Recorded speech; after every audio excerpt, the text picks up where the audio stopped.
السلام علیکم، آپ دیکھ رہے ہیں پروگرام کراچی ٹوڈے اور میں ہوں آپ کی میزبان ہبا مقید۔ آج شہر میں کیا نئی سٹوریز ہوئی ہیں، کیا اہم ڈیولپمنٹس ہوئی ہیں، یہ سب شامل کرتے ہیں ٹاپ سٹوریز میں۔ رہائش کے اعتبار سے کراچی دنیا کے بدترین شہروں میں شامل ہے۔ عالمی جریدے دی اکنامسٹ کے اکانومسٹ انٹیلیجنس یونٹ کی انڈیکس جاری ہو گئی ہے۔ EIU کے گلوبل انڈیکس 2023 میں 173 شہروں میں کراچی کا نمبر 169 ہے۔ کراچی انڈیکس میں شامل پاکستان کا واحد شہر ہے۔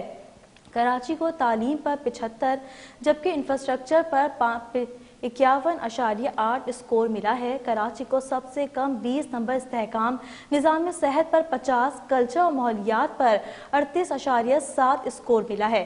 مہنگائی کے ستائے عوام کو بجلی کا ایک اور جھٹکا، کراچی کے لیے بجلی مزید مہنگی ہو گئی ہے۔ نیپرا نے کراچی کے لیے بجلی ₹1.44 فی یونٹ مہنگی کر دی ہے کہ الیکٹرک صارفین کو جولائی کے بلوں میں اضافی ادائیگیاں کرنا ہوں گی۔ مختلف علاقوں میں روزانہ کی بنیاد پہ 10 سے 16 گھنٹے تک بجلی کی لوڈ شیڈنگ جاری ہے۔ لیاری کا تقریباً 38% حصہ لوڈ شیڈنگ سے مستثنیٰ ہے، ایسا کہنا ہے کہ الیکٹرک کا۔ آخر میں ہم بات کریں گے محرم حرام کے حوالے سے اجلاس کا انعقاد کیا گیا۔ کراچی میں محرم حرام کے حوالے سے انتظامات مکمل کر لیے گئے ہیں۔ ایام اضحیٰ سے قبل ہی سیکیورٹی سمیت صفائی ستھرائی کے انتظامات کو مکمل طور کر لیا گیا ہے۔ اجلاس میں غور کیا گیا ہے کہ مجلس کے وقت لوڈ شیڈنگ نہیں کی جائے گی، مجالس کے وقت ٹریفک کی روانی کو بھی یقینی بنایا جائے گا، سیکیورٹی کو بھی یقینی بنایا جائے گا۔ امام بارگاہوں کے منتظمین اور اسکارٹس ماتمی جلوسوں بھی اپنی ڈیوٹی انجام دیں گے۔ امام بارگاہوں کے منتظمین ہر ڈسٹرکٹ کے ضلعی انتظامیہ نے جلوس کے راستوں پر سیکیورٹی انتظامات پر غور کیا ہے۔ پروگرام میں سب سے پہلے ہم بات کریں گے رہائش کے اعتبار سے کراچی دنیا کے بدترین شہروں میں شامل ہے۔ عالمی جریدے دی اکانومسٹ کے اکانومسٹ انٹیلیجنس یونٹ کی انڈیکس جاری ہوئی ہے، اس پہ ہم بات کریں گے۔ ہمارے ساتھ ٹیلی فون لائن پہ موجود ہیں سابق ایڈمنسٹریٹر فہیم الزماں۔ فہیم صاحب بتائیے گا کہ کراچی کو بدترین شہروں میں شامل کیوں کیا گیا ہے؟ دیکھیے، یہ بدترین یا بہترین شہروں کی جو کرائٹیریا ہے وہ بنیادی طور پہ housing, social infrastructure, transport, health, ان تمام چیزوں کے اوپر ہوتا ہے، ٹھیک ہے، سیکیورٹی، سیفٹی۔ تو اس لحاظ سے اب کراچی کا مسئلہ یہ ہے کہ کراچی ایک جو ہے مسلسل بڑھتا جا رہا ہے، جس کا مطلب پھیل رہا ہے شہر، اور کراچی کی طرف جو پچھلے کم سے کم 30-40 سال میں جو عدم توجہی رہی ہے، اس کی وجہ سے انفراسٹرکچر، چاہے وہ ہاؤسنگ کا ہو، چاہے روڈ کا ہو، چاہے ٹرانسپورٹ ہو، چاہے پانی ہو، ایک تو وہ اس کے ساتھ پیس نہیں رکھ سکا، مطلب اس کے ساتھ وہ نہیں کر پایا۔ دوسری طرف سسٹم میں پچھلے 30-40-50 سال سے بے انتہا کرپشن رہی ہے، اور اس کرپشن کی وجہ سے جو چھوٹے موٹے مسائل تھے وہ بھی عوام الناس پہ، شہر پہ خرچ نہیں ہوئے، زیادہ تر برباد ہو گئے۔ اچھا، اب جب یہ چیزیں ہوتی ہیں تو مطلب میں آپ کو ایک مثال دیتا ہوں۔ 1998 میں کراچی کی آبادی تقریباً 1 کروڑ تھی، اس وقت کوئی 28,000 رجسٹرڈ بسز تھیں، 3 لاکھ کاریں تھیں، 3.5 لاکھ موٹر سائیکلیں تھیں۔ آج 3-3.5 کروڑ، 2.5 کروڑ کی آبادی ہے کراچی شہر کی، اور وہ بسیں جو 28,000 تھیں 1 کروڑ کی آبادی پہ، وہ بمشکل 6,000 رہ گئی۔ وہ 6,000 بھی ایسی ہیں جو کہ مختلف کمپنیز جو ہیں انہوں نے اپنے کانٹریکٹ کیریئرز کے طور پہ استعمال کر رہی ہیں۔ تو نتیجتاً ٹرانسپورٹ کا انتظام، جب ٹرانسپورٹ نہیں ہوگی تو موٹر سائیکلیں لوگ استعمال کریں گے۔ 60-61 لاکھ موٹر سائیکلیں کراچی میں، وہ 3 لاکھ کاریں جو تھیں آج وہ 18 لاکھ کو کراس کر گئی۔ تو روڈ ریج، مسائل، سڑکیں وہی ہیں، ٹوٹ پھوٹ رہی ہیں، ان کو کوئی بناتا نہیں، پانی نہیں ہے، پانی وہی ہے جو آج سے فہیم صاحب، کراچی کا ماسٹر پلان ہے، کیا ہم اس پہ عمل نہیں کرتے کیا، یا اس پہ کام نہیں کیا جاتا؟ نہیں، ایک تو پہلی بات یہ کہ جو کراچی کا اوریجنل پلان، ماسٹر پلان تھا، اس کو تباہ و برباد کر دیا گیا۔ بے انتہا کرپشن، جہاں دل چاہ پلازے بنا دیے، جہاں جہاں آپ نے پارکس اور پلے گراؤنڈس کو ختم کر دیا، ان کو کمرشلائز کر دیا۔ مجھے آج تک یاد ہے جب یہ ذوالفقار علی بھٹو صاحب نے یہ کلفٹن اسکیم 5 جو ہے، وہ جب اس کو کراچی کے بہت ہی ٹاپ لیول اربن پلانر ہوتے تھے علی احمد صاحب نے پلان کیا، اور بھٹو صاحب نے یہ واپس کر دیا کہ اس میں گرین بیلٹس، پارکس اور پلے گراؤنڈس کی جو ہے جو ایک एडिक्वेट जगह है वो नहीं है। तो अली अहमद साहब जैसे प्लानर को वो वापस ले जाना पड़ा, उसको दोबारा रीडिजाइन करना पड़ा। आज वो सारे पार्क्स, प्लेग्राउंड, ग्रीन बेल्ट, सारी चीजें हम खा गए, कमर्शलाइज कर दिया। तो मास्टर प्लान तो बहुत पहले था, उसको फिर एक नया मास्टर प्लान, उसके बाद एक और मास्टर प्लान, एक और मास्टर प्लान, हर आदमी अपनी जो भी। और कराची का जो मसला है वो जो आप जिसको आप कह रही हैं बदतरीन है, ये बेसिकली कराची की गवर्नेंस का मसला है। कराची के अंदर गवर्नेंस जो है वो वाकई में दुनिया के जो बदतरीन शहर हो सकते हैं उनमें से एक है। देखिए ये छोटे, ये मकली और मिट्टी से या टिम्बकटू से मुकाबला नहीं हो रहा। कराची ये जो 173 दुनिया के बड़े शहर हैं उनमें से उनके साथ मुकाबला हो रहा है। और कराची जो 8-10 मेगा सिटीज हैं दुनिया की उनमें से एक है। टोक्यो हो गया, सियोल हो गया, दिल्ली हो गया, मुंबई हो गया, तेहरान हो गया, मैक्सिको हो गया, बड़े बड़े न्यूयॉर्क हो गया, उन सब में तो बिल्कुल ही। तो हमारे जो हुक्मरान हैं और जो हुक्मरान रहे हैं और जो आज भी हैं, इनकी मौका परस्ती, इनकी करप्शन, इनकी केयरलेसनेस की वजह से कराची इस अशर को पहुंचा है। अच्छा फहीम साहब, ये कभी शहर में एडमिनिस्ट्रेटर होते हैं, कभी मेयर होते हैं, तो दोनों का निज़ाम चलता रहता है। और मेयर साहब कहते हैं कि कराची जो है उनके कंट्रोल में नहीं है, तो पूरा कराची उनके कंट्रोल में नहीं है। तो किस तरीके से वो कहते हैं कि कराची कंट्रोल में नहीं है उनके, इस पे क्या कहेंगे आप? नहीं, देखिए सबसे पहले तो बात ये समझने की जरूरत है, कराची एक शहर है। आपने उसकी जमीन का बंदरबाट कर दिया। जब आपने उसका जमीन का बंदरबाट कर दिया तो जिसकी जमीन है वही उसके ऊपर बिल्डिंग कंट्रोल रखता है, वही उसकी मास्टर प्लानिंग करता है। तो कराची जो म्युनिसिपल एरिया है वो तो कोई बमुश्किल 34-35% है। फिर कच्ची आबादियां हैं, फिर कंटोनमेंट बोर्ड हैं, फिर रेलवे है, तो केपीटी है, तो फलाना है, तो सब है। तो मतलब मैंने फिर पहले अर्ज किया था, ये मसला गवर्नेंस का है। ये गवर्नेंस जो है ना, उसका फुकदान या उसकी बैंकरप्सी की वजह से आपको ये जो पिछले 2019 से दुनिया के जो 5-7 बदतरीन लिवेबल शहर होते हैं उनमें से एक समझा जाता है। आप कराची से बाहर जाइए, जो लोग ओन करते हैं अपने शहर को, लाहौर देख लीजिए, इस्लामाबाद, पिंडी देख लीजिए, मुल्तान देख लीजिए, आपको बहुत बेहतर नजर आते हैं। इनकी गवर्नेंस बेहतर है, वहां पर ब्यूरोक्रेसी बेहतर है। यहाँ तो बिल्कुल आवा का आवा बिगड़ा हुआ। उसका नतीजा ये है, आप पिछले 2-3 साल पहले का जो यूनिवर्सिटी रोड है कराची में, वो तकरीबन 1 अरब की लागत से बनाई गई थी। उसके ऊपर लाख रुपए का तो fully grown up dream Khairpur से लाके प्लांट किया गया था। आज कराची वालों से पूछिए यूनिवर्सिटी रोड का क्या हाल है। वो जंगला बस के लिए उसको उखाड़ के दोबारा फेंक दिया, तो वो 1 अरब रुपए कहाँ गए। इसी तरह से जब आपने जंगला बस बनाई तो आपने केसीआर का जो ब्रिज था तैमूरिया का, वो तोड़ के फेंक दिया।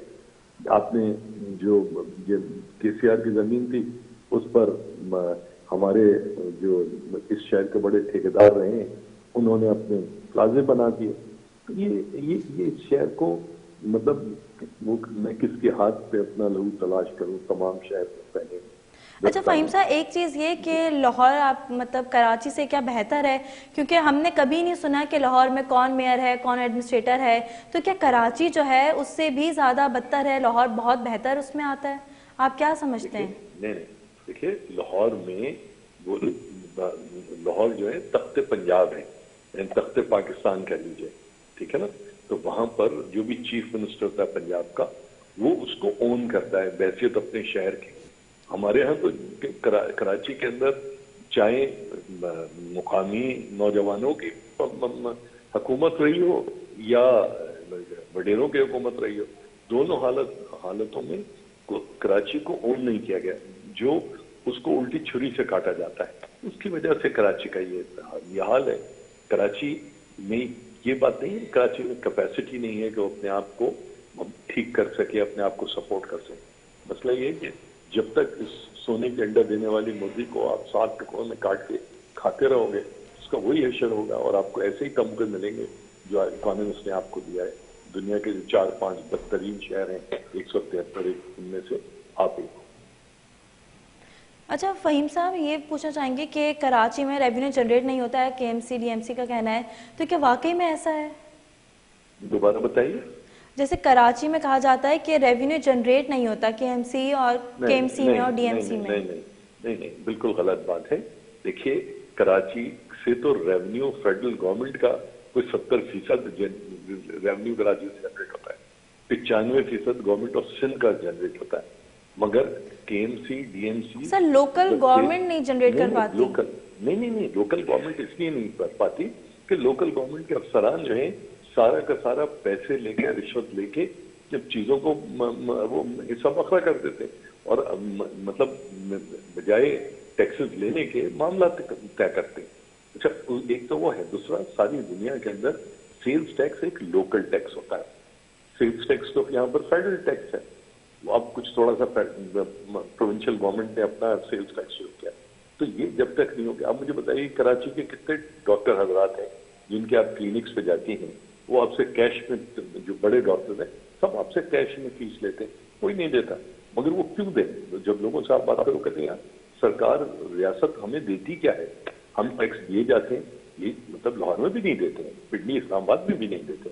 मतलब एक जमाना था लोग कहते थे कि मरी रोड से मरी तक 8 लाख रुपए टैक्स ये होता है। फहीम साहब याफ्ताबाद की जो सुपर मार्केट है वही सबसे ज्यादा टैक्स देती है लाहौर से ज्यादा। नहीं, मगर वो फेडरल टैक्सेस है ना, सेंट्रल एक्साइज ड्यूटी है, सेल्स टैक्स है वगैरह वगैरह, वो है।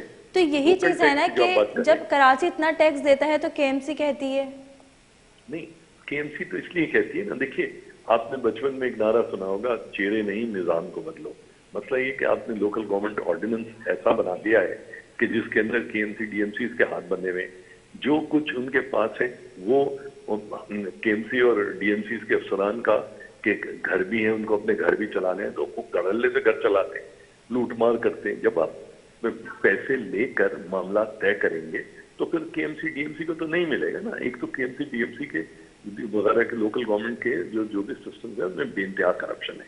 आप एक तरफ वो करप्शन है, दूसरी तरफ जो रेवेन्यू के सोर्सेस केएमसी डीएमसी हो सकते हैं वो उनको मिलते नहीं है। तीसरा ये कि जो टैक्सेस अगर कराची को आप एम्पावर कर दीजिए, अगर आप कराची को उसके हाल पे छोड़ दीजिए, कराची बड़े आराम से अपने रेवेन्यू, मगर ये तो नहीं हो सकता कि 6 अदद कैंटोनमेंट बोर्ड जो है वो पिंडी को यहाँ से चंदा जमा करके दें और केएमसी डीएमसी यहाँ से उसको करें, और मतलब रेलवे अपना भत्ता खाए और केपीटी अपना भत्ता खाए और पीआई अपना और सिविल एविएशन अपना। जब तक ये रहेगा, आपने 26 हिस्सों में बांटा हुआ है शहर को, फिर आप कहते हो कि जी, और फिर कच्चे आबादियों के लिए कौन देता है? फिर आप गवर्नमेंट ऑफ सिंध जो है सारा कुछ लेने के बाद इख्तियार कराची में, मैं जब एडमिनिस्ट्रेटर था 91-96 में, कम से कम मेरे पास झाड़ू लगाने का तो इख्तियार था। आज तो मेयर कराची के पास झाड़ू लगाने का भी इख्तियार नहीं, न कचरा उठाने का इख्तियार है, न स्विच को टिकाने का। अब तो उन्हीं के मेयर आ गए हैं, सिंध हुकूमत उनकी है, तब तो सारे इख्तियारात उनके अंडर में। देखिए ये अफराद का मसला नहीं है, सिंध हुकूमत के भी पेट लगा हुआ है। सिंध हुकूमत सिर्फ और सिर्फ मुर्तजा वहाब के लिए जो रिसोर्सेज हैं वो केएमसी को तो नहीं ट्रांसफर करते। आप उसका लोकल गवर्नमेंट ऑर्डिनेंस उठा के देखिए, हर काम जो म्युनिसिपल फंक्शन है वो गवर्नमेंट ऑफ सिंध ने अपने पास रखा हुआ। जब म्युनिसिपल फंक्शन उनके पास है तो म्युनिसिपल टैक्सेस जरूर उन्हीं के पास जाएंगे, तो वो मुर्तजा वहाब या फहीम ज़मान की वजह से तो नहीं दे देंगे ना कराची शहर को पैसे। और वैसे भी कितने प्रोविंशियल गवर्नमेंट के जो वो हैं, मतलब मिनिस्टर्स हैं, वो उन सबका बुनियादी तौर पे बंगला कराची में। अच्छा फहीम साहब, आप शहर को आपने चलाया भी है, आप क्या समझते हैं कि कराची का मसला सियासी है या इंतजामी है? नहीं, कराची का मसला सियासी है और सियासी मसले के नीचे इंतजामी है, मगर बुनियादी मसला सियासी है। ये सियासी मसला ऐसा है कि कराची सोने का अंडे देने वाली मुर्गी है और इसको कोई छोड़ना नहीं चाहता, हर एक इसको भमोड़ना चाहता है। अच्छा, मतलब आप ये कहना चाह रहे हैं कि वोट किसी और को मिलता है, शहर को चलाता कोई और है? नहीं, इस दफा तो वोट किसी को भी नहीं मिलेगा। कोई कराची के शहरियों को किसी एनकेएम, पीटीआई, पीपल्स पार्टी, मुस्लिम लीग किसी से दिलचस्पी नहीं, क्योंकि उन्होंने सबको देख लिया है। कराची के अंदर इवन डिस्ट्रिक्ट सेंट्रल में 97% लिटरेसी रेट है, डिस्ट्रिक्ट साउथ में 97% लिटरेसी रेट, कुरंगी में 66% लिटरेसी रेट। कराची में बहुत हाई लिटरेसी रेट है, और जब जो लोग पढ़े लिखे हैं, समझदार हैं, انہوں نے تمام ان سیاسی پارٹیوں کو جو ہے وہ آزما کے دیکھ لیا. ان سیاسی پارٹیوں نے صرف سیاسی پارٹیاں نہیں، فوجی حکمرانوں کو بھی دیکھ لیا. کسی نے آج تک کراچی کے ساتھ انصاف نہیں کیا. سب جو ہے کراچی کو، مطلب اگر ہوتا تو بھائی پہلے چودھری افتخار کا جو وہ تھی CP نمبر کانسٹیٹیوشنل پٹیشن 2064 میں فیصلہ تھا کہ تمام کنٹونمنٹ بورڈز کی زمین جو کہ میونسپل اس میں ہے، جو فوجی استعمال کی نہیں ہے، اس کو میونسپلٹی میں شامل کیا جائے، مگر وہ نہیں کیا گیا. مسئلہ تو یہی نا. آپ لیاری ایکسپریس پہ ہم نے بنائی تھی، وہ اس لیے بنائی تھی کہ پورٹ کا جو ٹریفک ہے 16 کلومیٹر لیاری ایکسپریس پہ چڑھ کر باہر نکل جائے گا نہیں. آپ نے اس پہ ٹرک چڑھنے ہی نہیں دیا. آپ نے اس کو بنایا ایسا کہ اس کی وہ صرف گاڑیوں کے لیے. اب ٹرکوں کو 68 کلومیٹر گھوم کے نردن بائی پاس سے یا لانڈی کورنگی سنسٹ بلوارڈ سے، تو جہاں 1 ارب روپے مہینے کا ٹریفک پولیس بتلا لیتی ہو ٹرکوں سے، تو وہ مطلب کوئی اس کا کوئی انت ہی نہیں ہے نا، اس کا کوئی انتہا نہیں. اچھا فہیم اب کیا صاحب، کیجیے گا، میں کیا کروں گا؟ ایک چیز یہ کہ سینسس کا بھی بہت بڑا مسئلہ ہے شہر کا، کہ کیا شہر کی آبادی کیا 2 کروڑ ہے؟ ہر بندہ کہتا ہے کہ 3 کروڑ ہے، اور MQM بھی کلیم کرتی ہے کہ کراچی کے ساتھ دوبارہ زیادتی کی گئی ہے. دیکھیے MQM تو ہمیشہ ہر زیادتی کا حصہ رہی ہے، وہ نئی بات نہیں ہے. جہاں تک اس بات کا تعلق ہے تو آپ اٹھا کے دیکھ لیجئے، اس پہ جائیے، کیا کہنا چاہیے، 7 سینسس کے اس کے اوپر اس پہ جا کے دیکھ لیں کہ سینسس بلاکس کتنے، ان کو 200 سے 250 گھرانوں سے ملٹیپلائی کر لیں، اس کو 5.56 سے ملٹیپلائی کر کے آپ کو آبادی جو ہے 3 کروڑ کے قریب پہنچ جائے گی. مگر ڈکلیئر آپ جو ہے لازمات 1.5 کروڑ کرتے ہو، 1 کروڑ 60 لاکھ کرتے ہو، ٹھیک ہے بھائی کرتے رہو. کراچی کسی کا کیا بگاڑ سکتا ہے؟ سب مل کے کراچی کا بگاڑتے. صحیح فہیم صاحب، ایک چیز یہ کہ جیسے رہائش کے اعتبار سے کراچی دنیا کے بدترین شہروں میں شامل ہے، تو ایسا کیا کرنا چاہیے کہ کراچی جو ہے ایک اچھی لسٹ میں شامل ہو جائے؟ نہیں دیدی، نہ میں کچھ کر سکتا ہوں نہ آپ کچھ کر سکتی ہیں، نہ اس شہر کے شہری کچھ کر سکتے ہیں. مسئلہ یہ ہے کہ یہ بدنصیب شہر ہے جو کہ وسائل کی آمد جگہ ہے. اس کو جب تک وفاق اور صوبائی حکومتیں اور وفاق اور صوبائی حکومتوں میں جو ٹھیکیدار ہیں وہ لوٹنا بند نہیں کریں گے، اس وقت تک کچھ نہیں ہو سکتا. اور اس لوٹنے کو میں اور آپ بند نہیں کرا سکتے. اس کو جب تک وہ تو خدا کی قدرت بھی کچھ کر سکتی ہے. اب دیکھیں نا، کراچی کو کون اون کرتا ہے؟ لاہور کو تو لاہوری اون کرتے ہیں نا، پنجابی اون کرتے ہیں.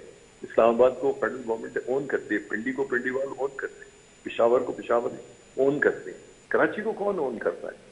کراچی کی جو لیڈرشپ رہی ہے، جو بھی لیڈرشپ رہی ہے، اس کو وفاق نے ہمیشہ جمہوری قوتوں کے خلاف استعمال کیا ہے، چاہے MQM ہو یا ماضی میں جو بھی رہا، ہمیشہ اسٹیبلشمنٹ کا مورا بن کے رہی ہے. تو جب آپ اچھے بچے بن کے رہو گے تو آپ اپنے شہر کے لیے کیا کرو گے، اور کوئی آپ کے ساتھ کیوں ہمدردی کرے گا؟ اچھا فہیم صاحب، آخری سوال کریں گے آپ سے کہ آپ کیا سمجھتے ہیں کہ کراچی کو بہتر کرنے کے لیے کیا اقدامات کرنے چاہیے، اور کراچی کے مسائل کا حل کیا ہے؟ دیکھیں، کراچی کا صرف ایک وہ ہے، کراچی ایک شہر ہے. جب کچرے کی تھیلی کہیں شارع فیصل پہ اڑ رہی ہوتی ہے تو وہ یہ نہیں دیکھتی کہ وہ آج اس وقت جو ہے فیصل کنٹونمنٹ کے ایریا میں ہے یا ڈسٹرکٹ ساؤتھ میں ہے یا ڈسٹرکٹ ایسٹ میں ہے. ٹھیک ہے، یہ ایک شہر ہے. اس شہر کو ایک تسلیم کیجیے. اس کے تمام اس وقت 247 یونین کاؤنسل ہیں، تقریباً 1020 وارڈز ہیں کنٹونمنٹ کے اور ان کے ملا کے. ان وارڈز کو آپ امپاور کیجیے، ان کو اس بات کا موقع دیجیے کہ وہ اپنے ٹیکسز خود جنریٹ کریں. آپ ان کو امپاور کیجیے. کراچی نہ فیڈرل گورنمنٹ سے کچھ مانگے گا نہ پروونشل گورنمنٹ سے مانگے گا، مگر جب تک کراچی کے لوگوں کے لیے جمہوریت نہیں ہوگی، کراچی کے لوگوں کو امپاور نہیں کریں گے، اس وقت تک کچھ نہیں ہوگا. اور آپ کے جو حکمران ہیں، چاہے ماضی کے ہوں، آج کے ہوں اور مستقبل کے، وہ یہ کبھی ہونے نہیں دیں گے. صحیح، بہت شکریہ. فہیم الزمان سابق ایڈمنسٹریٹر ہمارے ساتھ ٹیلی فون لائن پر موجود ہیں. انہوں نے کہا کہ شہر کی بہتری کے لیے اور شہر کی ترقی کے لیے سب کو مل کر کام کرنا ہوگا. وقت ہوا ہے بریک کا. بریک کے بعد ہم بات کریں گے مہنگائی کے ستائے عوام کو بجلی کا ایک اور جھٹکا.